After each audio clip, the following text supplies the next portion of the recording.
The following content is provided under a Creative Commons license. Your support will help MIT OpenCourseware continue to offer high-quality educational resources for free. To make a donation or view additional materials from hundreds of MIT courses, visit MIT OpenCourseware at ocw.mit.edu. Good morning, everyone. Good morning. Let's get started. So, the second of two lectures on numerics. Last time we had this motivating question of finding the millionth digit of square root of 2 or square root of quantities that end up becoming irrational. And we talked about high precision arithmetic, and we used Newton's method to compute the square roots.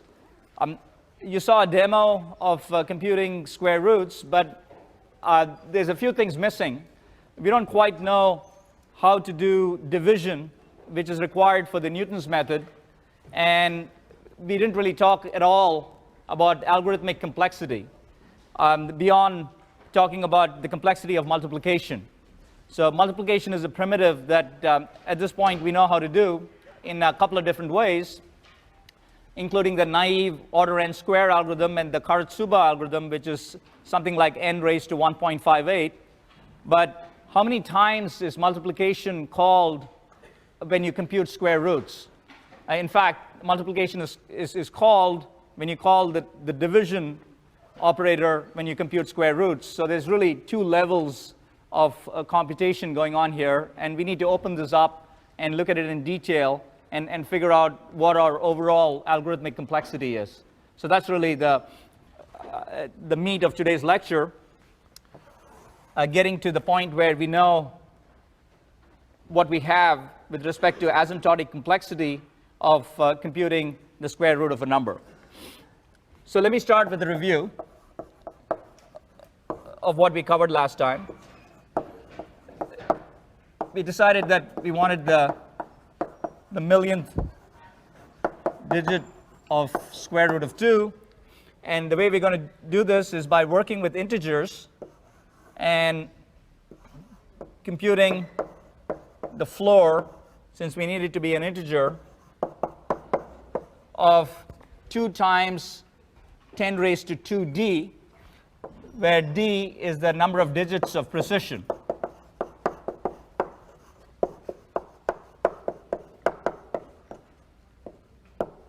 And over there. So we'll take a look at an example or two here as to how this works with integers. But what we do is compute essentially the floor of some quantity a, the square root of some quantity a, via Newton's method.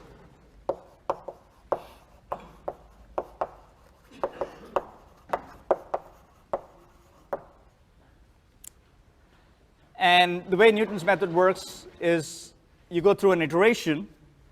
You start with x0 being 1, which is your initial guess, and compute xi plus 1 equals xi plus a divided by xi over 2. And as you can see, this requires division because we're computing a divided by xi. That's the outer Newton iteration, and I said a couple of things that said you are going to have a quadratic rate of convergence. The precision with respect to the number of digits is going to increase by a factor of 2 every iteration. And so if you started out with 1 digit of precision, you go to 2, then 4, 8, etc. And so that's a geometric progression, and that means that we're going to have a logarithmic number of iterations, which is nice. And that we were all happy about that. But and you believed me. I gave you an example, and it looked pretty good, but we didn't really prove anything about the rate of convergence. So what I'd like to do now is take a look at this particular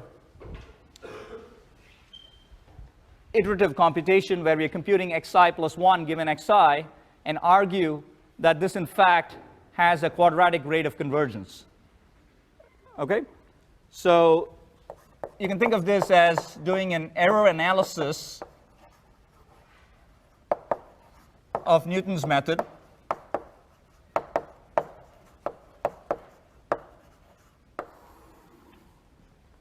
And let's say that xn equals square root of a 1 plus epsilon n, where epsilon may be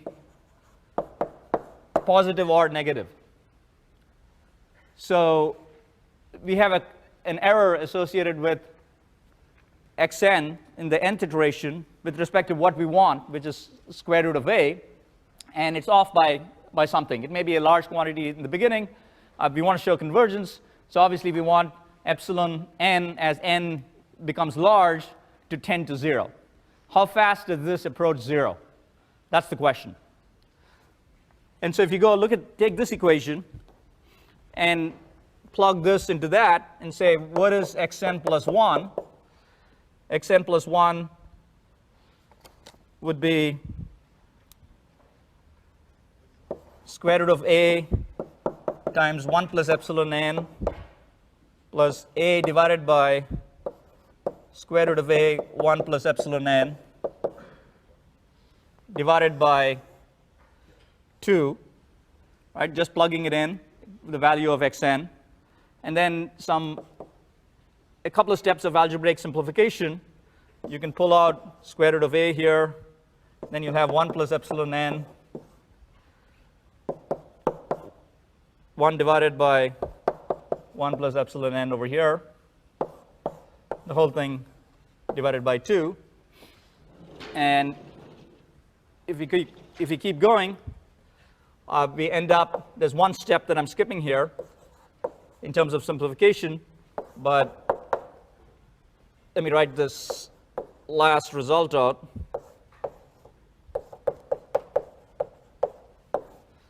Which is xn plus 1 is square root of a times 1 plus epsilon n squared divided by 2 times 1 plus epsilon n down at the bottom. Okay? So what do we have here in terms of the overall observation for epsilon n plus 1, which is the error in the n plus 1th iteration, given that you have an epsilon n error in the nth iteration, you have a relationship like so,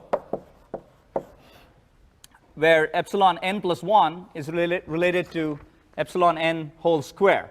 And this part here, as n becomes large, epsilon n is going to go to 0, assuming a decent initial guess. And so you can say that this is essentially 1, which means you have this quadratic rate of convergence where the error is, which is a small quantity, is getting squared at every iteration. And so if you have something like a 0.01 error at the beginning for epsilon n squared is going to be 0.00, one more? Yeah, 0.1. So that's where you get the quadratic rate of convergence. Okay? So it really comes from this relationship, the relationship epsilon n squared to epsilon n plus 1. Any questions about this? Great. So if you have the quadratic rate of convergence, if you want to go to d digits of precision like I have here,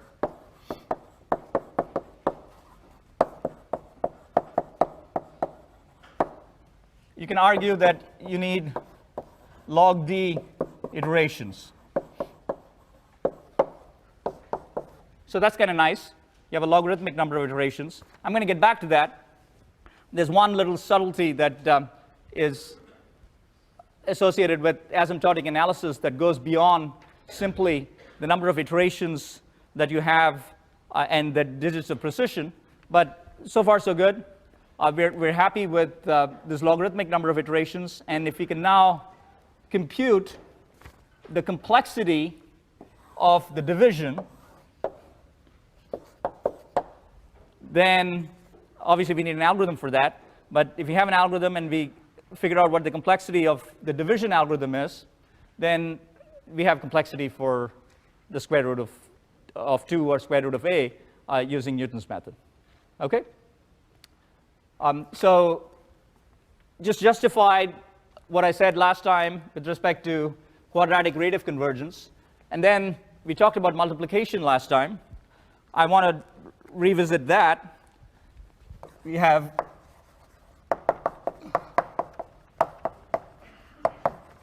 multiplication algorithms, and we want to be able to multiply d-digit numbers. And the naive algorithm, and you can imagine doing divide and conquer. So you take x1, x0, y1, y0, where x1 is the most significant half of x. You're trying to multiply x times y. And same thing for y1 and y0. So each of these will have d by 2, excuse me, digits of precision.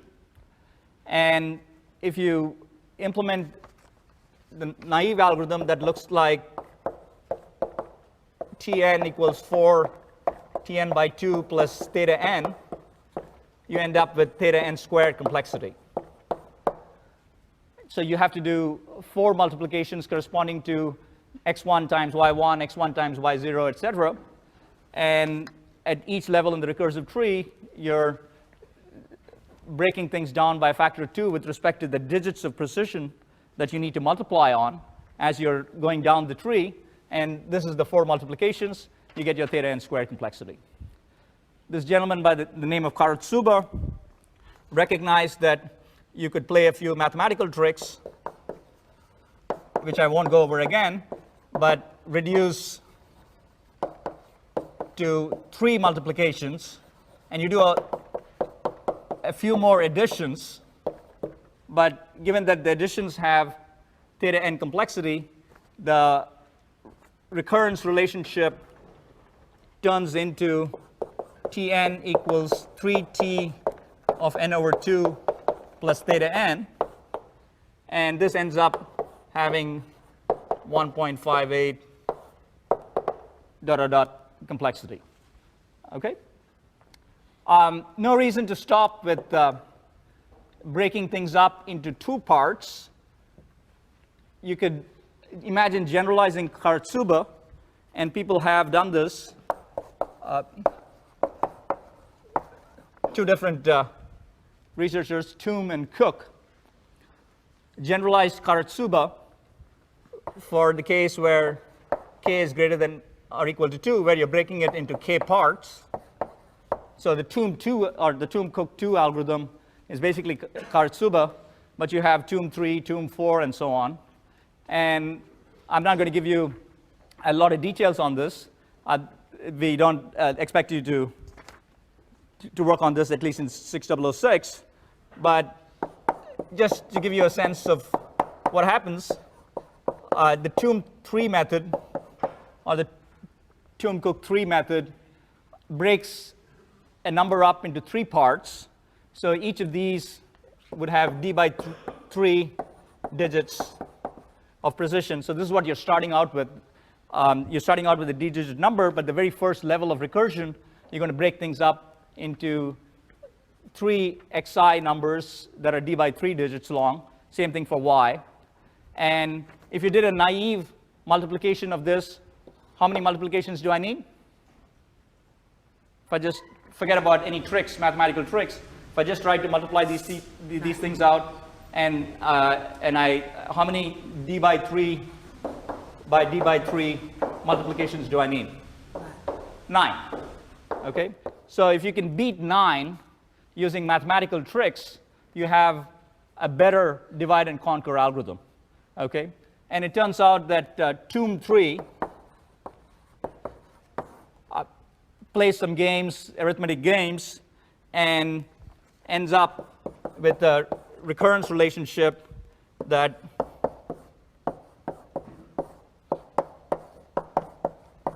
looks like this, where you reduce the 9 multiplications down to 5. Okay, so that's a win, and that ends up being theta of n raised to what? Someone loudly? Log to the base 3 of 5. Okay, another irrational number, and this ends up being n raised to 1.465. Okay, so you won if you use TOM 3, assuming the constants worked out, and Victor can say a little bit more about that, because we're having a little trouble justifying this particular problem set question that we want to give you, given the constant factors involved. So the issue really here is, this is correct. It's n raised to 1.46. That's n raised to 1.5, and then the naive algorithm is n squared. But how big does n have to be in order for the n raised to 1.58 algorithm to beat the n squared algorithm, and for the n raised to 1.46 algorithm to beat the n raised to 1.58 algorithm, etc. And it turns out n needs to be really, really large if you implement these in Python. So we're having a little trouble here giving you this pristine problem set that you can go off and learn about multiplication and also appreciate asymptotic complexity. Okay, so that's sort of a bit of a catch-22. Anyway, for the purposes of theory, this is great.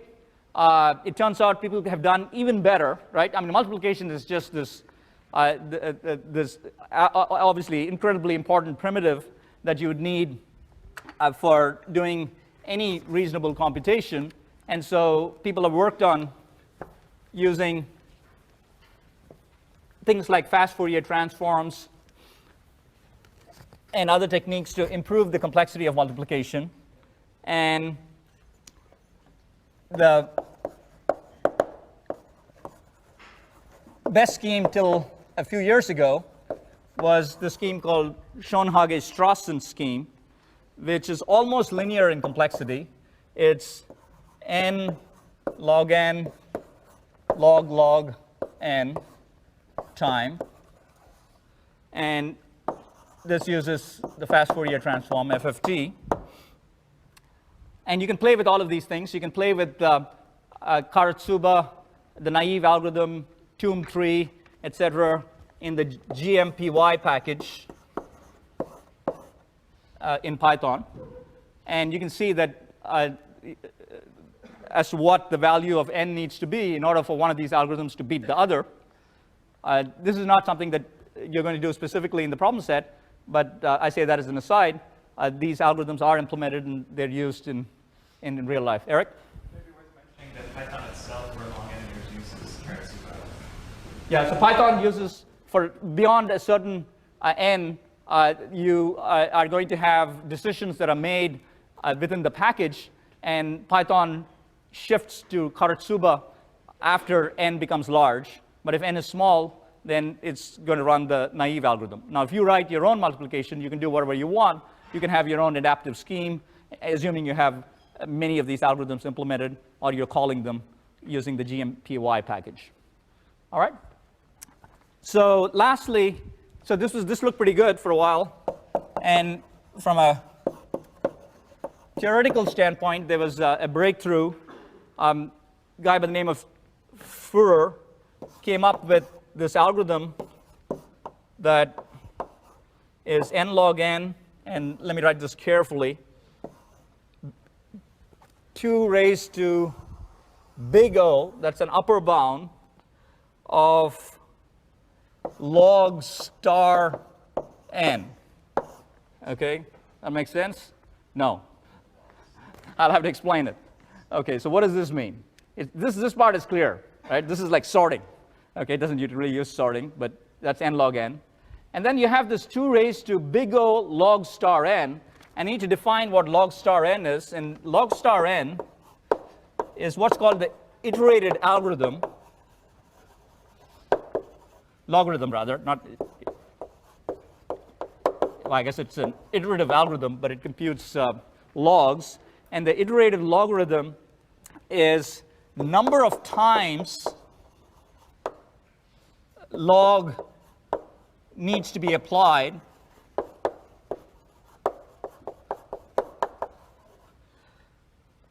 to get a number, to get a result that is less than or equal to 1. Okay? So this thing is, it really cuts you down to size really fast. Okay? So it doesn't matter. I mean, you could be 10 raised to 24 or 2 raised to 50, let's say, if you were doing binary logs. And in the very first iteration, you go down to 50, right? And then you take the log of 50, and you go down to about 7 or something, right? And then you take the log of 7, and if you're talking about base 2, like we were, you're down to less than 3, and so 4 or 5 iterations, you're down to less than or equal to 1, and that's what log star n computes. It's not the logarithm as much as the number of times you have to apply log to get a result that's less than or equal to 1. Okay, so you can have these giant numbers, and it's only like 5, 6, 8 times do you apply log, and you're down to 1. Okay, so for all practical purposes, you can think of, and this is upper bound, this is an upper bound, you can think of this, even though this is 2 raised to something, it's 2 raised to a pretty small number, 2 raised to 10, that would be 1,000. And so from an asymptotic complexity standpoint, this is the winner. From a practical standpoint, Schoenhagen-Strassen is really what you probably want to use when n becomes very large to the billions and so on and so forth. As of now, to the best of my knowledge, this hasn't been implemented in the GMPY package. So if you actually want to use GMPY, this is where you stop. Okay? So that's multiplication. So we have a bunch of different ways that you could do multiplication. What I'd like to do is give you a sense of assuming a given complexity of multiplication, how long would division take? Okay, so we are sort of 1.5 lectures in, and I haven't really told you how we're going to do division, which is what we have to do when we compute A divided by xi, which is the basic iteration in the Newton method. All right, so let's get to that.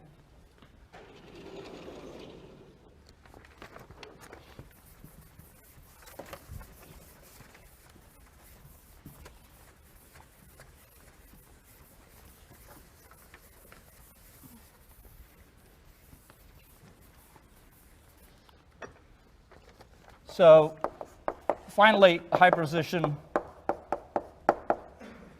division.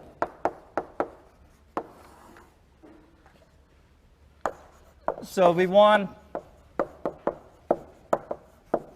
a high precision rep of A divided by B, and we're going to compute a high precision rep of 1 divided by B first. And what we mean by that is that we'll compute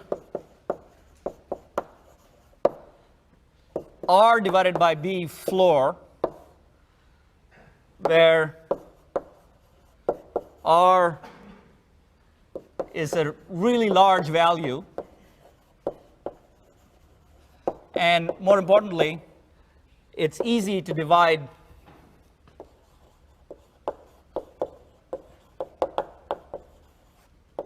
by R in a particular base. So for example, R equals 2 raised to k. When we use base 2, you can easily divide through a shift operator. Okay? So if I give you R divided by B, and I give you this long computer word that's in base 2, which typically could have millions of digits in its representation, I can shift that by the appropriate amount to a given R divided by B. I can get 1 over B, by shifting that quantity. Okay? So it feels like, hey, wait a minute, why are we dividing by r? Well, remember that you want 1 over b. And if you're computing r divided by b floor, and you actually want 1 over b, which then you can use to multiply by a, so you can run your Newton iteration, then you want to divide by r. All right? So, and that division is essentially going to be something that shifts things to the right, so the most significant bits move to the right, and you get a smaller number. All right? That makes sense? So we all know how to divide by using shifting, assuming the bases work out right. And if you had a representation that was decimal, certainly you could certainly divide by 10 raised to k, right? That's easy. You just change the, you've done this many times, where you just change the decimal point when you're working with decimal arithmetic, and you divide 72 by 100, and you get 0.72. And that's a very similar notion here. It doesn't really matter what base we're talking about. So that's the setup. That's how we're going to try and tackle this division problem. But we still have this problem of computing r divided by b. Okay? So how are we going to compute r divided by b? And we want this to be a large number of digits of precision. So we're going to use Newton's method again. Okay? You got some nonlinearity here with respect to 1 over x. And we're going to use Newton's method again. And we'll have to hope that this works out, that we can get Newton's method, it'll converge, and it'll require operations that we know how to do. All right? And all of this is going to work out really well. I'm going to set up a function, f of x equals 1 divided by x minus b divided by r. Okay? So what this means is that this function has a 0 at x equals r divided by b.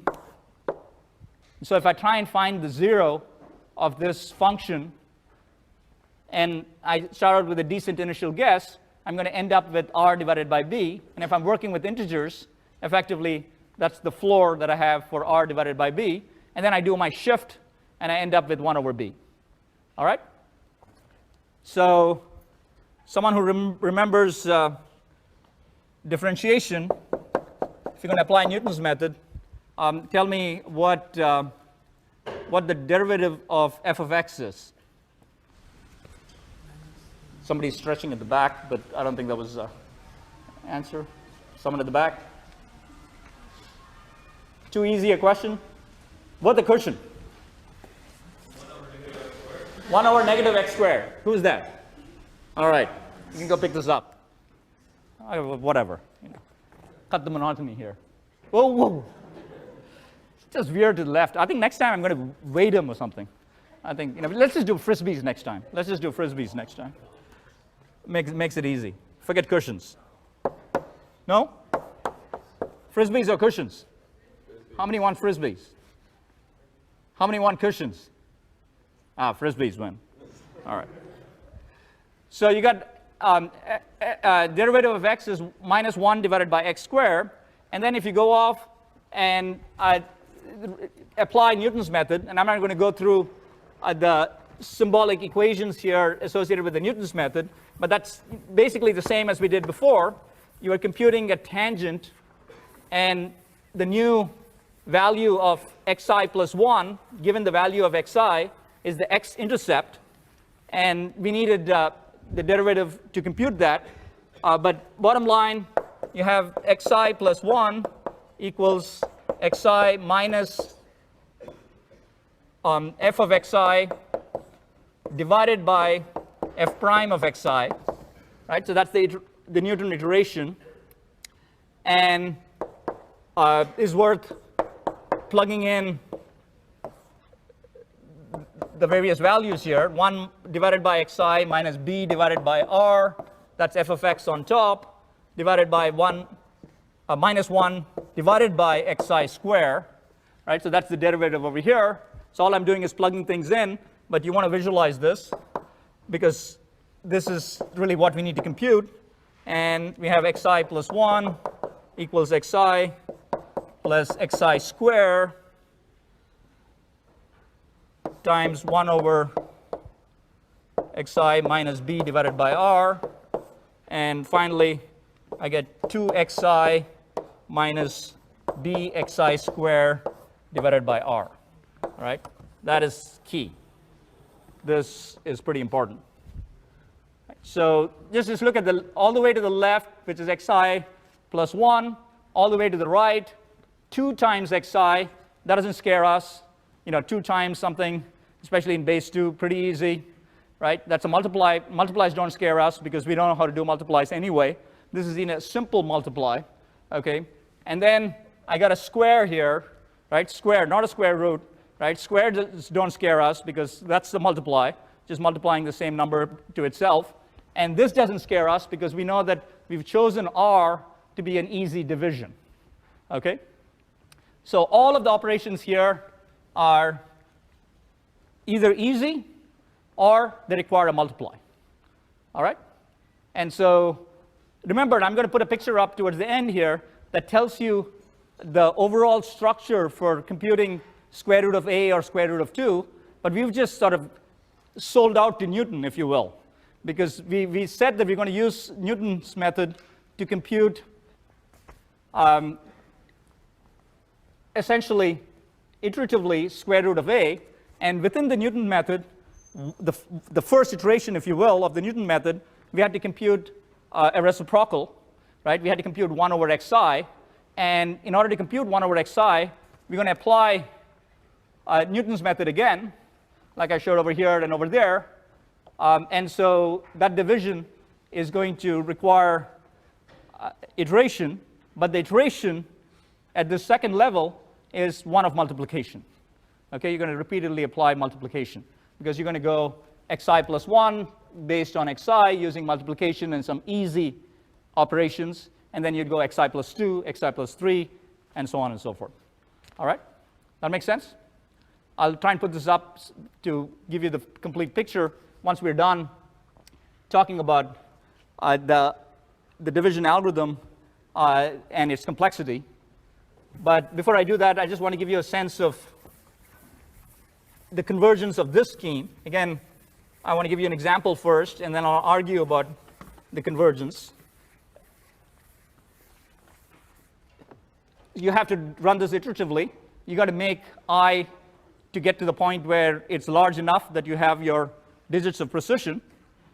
And just as an example, let's say we want r divided by b equals 2 raised to 16 divided by 5. So this is a fairly straightforward example, but when you get up to integers, it turns out it's evocative. So r was selected to be 2 raised to k to make for easy division, and what I really want is that, and I want to see how I get to that using Newton's method. And our initial guess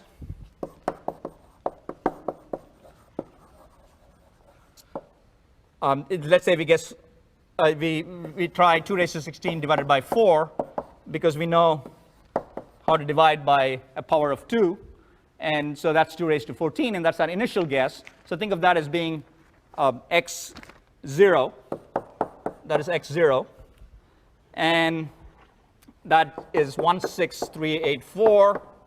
X1 is going to be 2 times 16384, which is exactly that, minus 5 times 16384 whole square. So now you're starting to square a fairly big number, and obviously if you started with an even bigger r, this would be a large number. And you go 65536 equals, and this is 12288. So you really have like 1 digit of precision there. But the next time around, you get 2 times 12288 minus 5 times 12288 square divided by 65536. And this division is easy. It's a shift. You get to 1 13056, and I won't write this whole thing out, but if you take that, the next thing you get is 13107. So as you can see, there's rapid convergence here, and you can actually do a very similar analysis to the epsilon analysis, and I'll put it in the notes, but I won't do it here, that I did for the square root iteration to show that you have a quadratic rate of convergence for when you apply Newton's method to division as well. Okay, so you can prove that using the symbolic analysis that we did, very similar to the epsilon n relationship to epsilon n plus 1. It's just that it's a different equation here, so that analysis is not exactly the same, but you can sort of run through that, and you can read that in the notes. All right, so we're in business. Finally, things are looking up with respect to being able to actually implement this in practice. I want to talk about complexity, and I promised that there was a subtlety associated with the complexity of division in relation to multiplication, but let me just go over and write down what I just told you with respect to the number of iterations that division requires. Right? So division, quadratic, convergence. So number of digits doubles at each step. Good news. So d digits of precision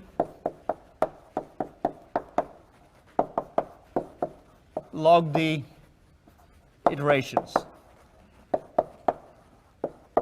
Now let's say that we have a particular algorithm for multiplication that I'm just going to say, since we have so many different algorithms, I'm going to say multiplication in theta n raised to alpha time, where alpha is greater than or equal to 1. Okay, I just want to be general about it.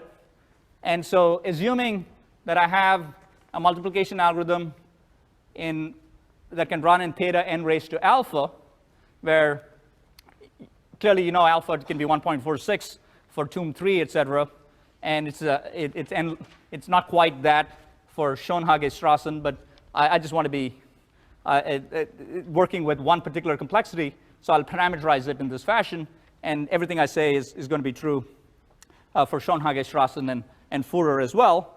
But first, easy question. What is the complexity of division using the analysis that I've put on the board so far? N-digit numbers it's going to be? Want to hear it from you? How many iterations of, how many multiplies do I have? Hard multiplies do I have? Log of n, right? Yeah, it wasn't a hard question, right? So division would be theta log n times n raised to alpha. All right? Everybody buy that? Everybody buy that? No?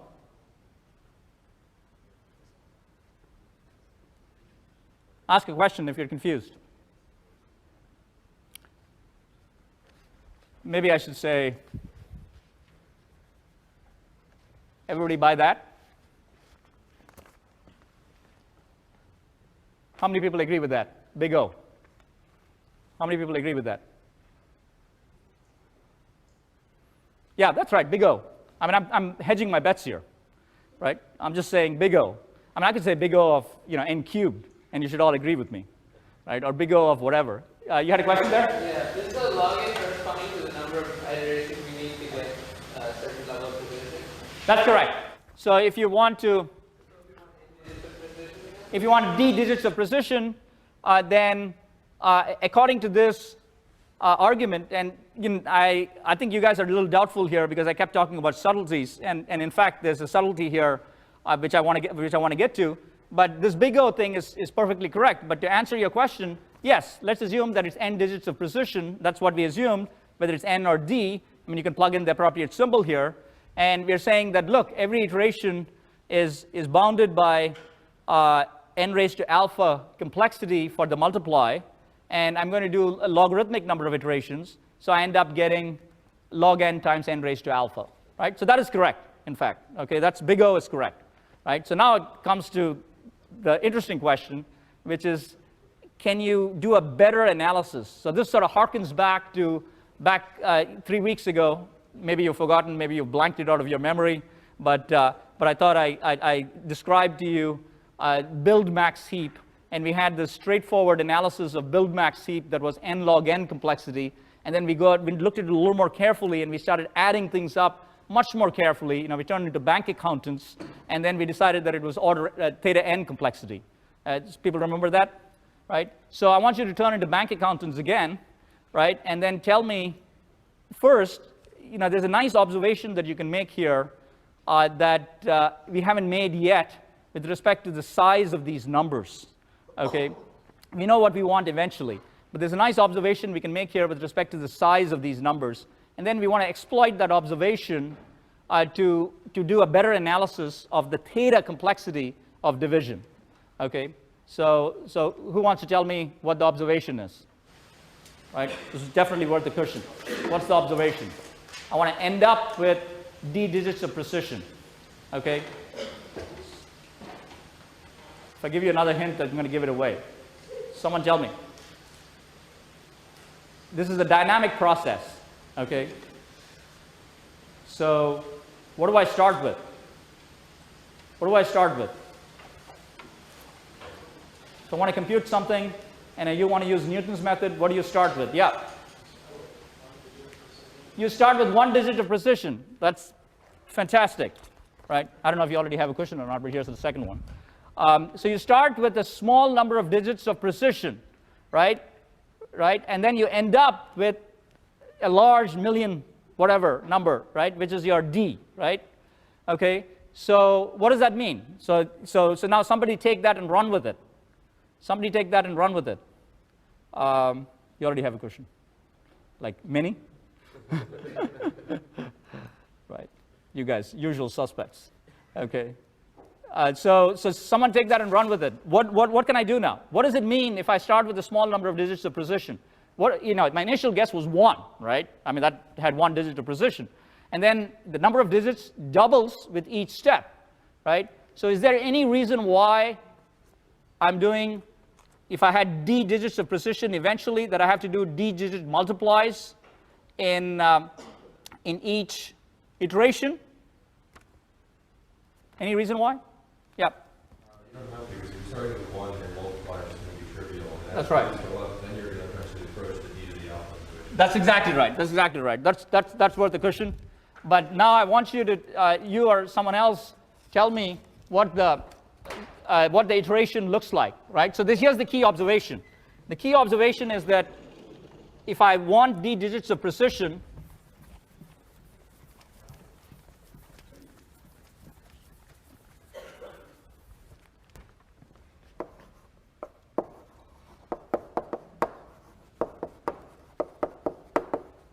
I'm going to start with maybe 1 digit of precision.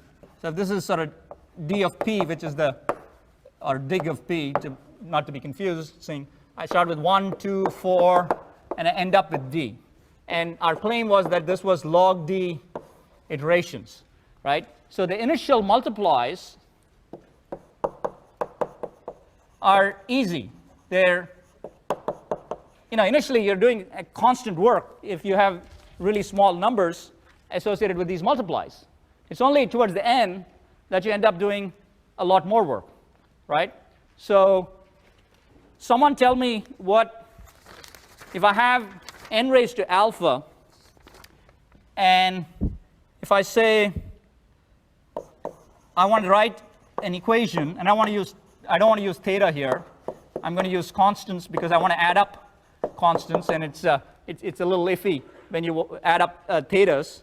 You need to be looking at constants. Now I can imagine that for this iteration, the very first one, that I have something like c times 1 raised to alpha, right? Because it's just a single digit of precision, okay? And the next one, I'm using the same algorithm. So this is C times 2 raised to alpha, C times 4 raised to alpha, okay? And then out here, I'm going to have C times D by 4 raised to alpha, plus C times D by 2 raised to alpha, plus finally C times D raised to alpha. And someone give me a bound. Who wants to give me a bound on this? Who wants to give me a bound on this? Less than or equal to? So let's just make it less than. What? Someone?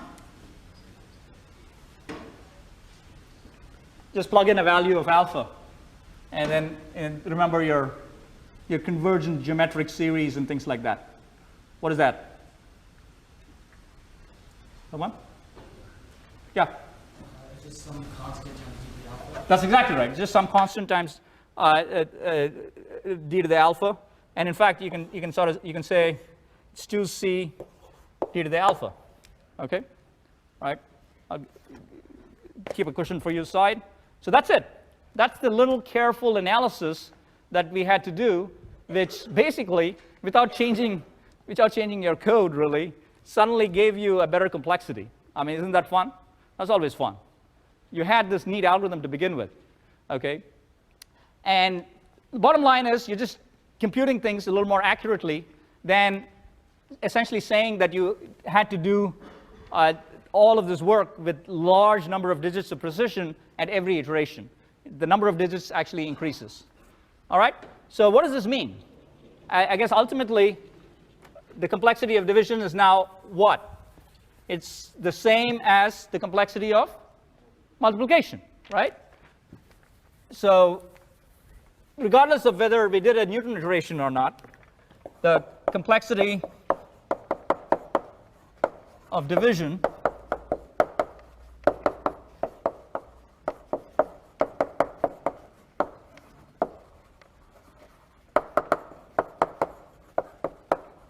you are doing a logarithmic number of iterations, but since eventually all of the work is going to get done at the end here, right? Most of the work is getting done at the end when you have these long numbers, right? That's basically the essence of the argument. So let me finish up and talk about the complexity of computing square roots, right? And as you can imagine, even though you have two nested Newton iterations here, you can make basically the same argument, okay? So let's recall what we're doing in terms of computing square roots. So we want to compute square root of a, okay? And we said, well, we don't quite know how to do this. We're going to end up doing 10 raised to 2d times a, and we're going to run Newton's method on it. So you got one level of Newton's method. And the iteration here with respect to the Newton's method is something like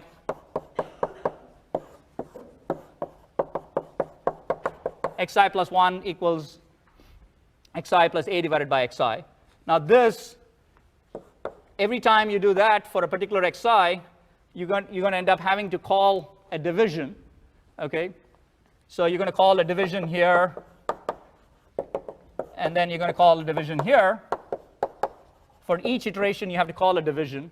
And what we're saying is, well, we're going to end up having to call, for each of these division methods, we're going to call Newton's method. And what that is something like xi square, what did I have there? 2xi minus bxi square divided by r. And that's going to be a bunch of multiplications, okay? And what we argued up until this point was that the complexity of the division, even though we had a bunch of iterations here, logarithmic number of iterations, the complexity of the division was the same as the complexity of the multiplication because the numbers started out small and grew big. All right? Everybody buy that? I'm going to use exactly the same argument for this level of iteration as well, right? And again, when you start out with the digits of precision corresponding to square root of 2, you're going to start out guessing 1.5, which is your initial guess for the square root of 2, and it's going to be a small number of digits of precision, and eventually you'll get to 1,000,000 digits. So using essentially the same equation summing, you can argue that the complexity of computing square roots is the complexity of division, which of course is the complexity of multiplication, right? And that's the story. So obviously the code would be a little more complicated than a multiplication code because you have all this control structure outside of it. It's really two nested loops, right? The multiply is getting called a bunch of times to do the divide, and the divide is getting called a bunch of times to compute the square root. But ultimately, because the numbers are growing and you start out with small numbers, most of the work is done when you get to the millions of digits of precision, and you basically have theta n raised to alpha complexity for computing square roots if you have a n raised to alpha multiply and you want n digits of precision. All right, see you next time. Stick around for questions.